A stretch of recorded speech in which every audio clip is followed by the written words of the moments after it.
Hi అండి. ఎప్పుడు veg, non veg కాకుండా ఒకసారి ఈ కర్రీ ట్రై చేయండి. గోంగూర ఎండు రొయ్యల కూర. కావాల్సిన పదార్థాలు: పోపు దినుసులు, పచ్చిమిర్చి, ఉల్లిపాయ, కరివేపాకు, ఎండు రొయ్యలు, ఉడకబెట్టిన గోంగూర, పసుపు, కారం, ఉప్పు, చింతపండు గుజ్జు. ముందుగా సట్టి తీసుకుని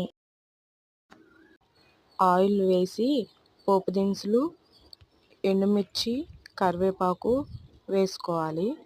వేసి లైట్గా ఫ్రై చేసేసి తర్వాత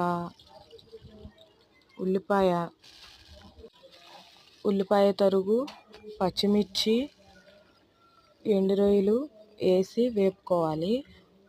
ఒక 10 నిమిషాలు మగ్గనిచ్చిన తర్వాత మొత్తం ఒకసారి మూత తీసి కలిపెట్టేసేసుకోవాలి. కలిపిన తర్వాత ఉప్పు కూడా వేసుకొని పసుపు వేయాలి.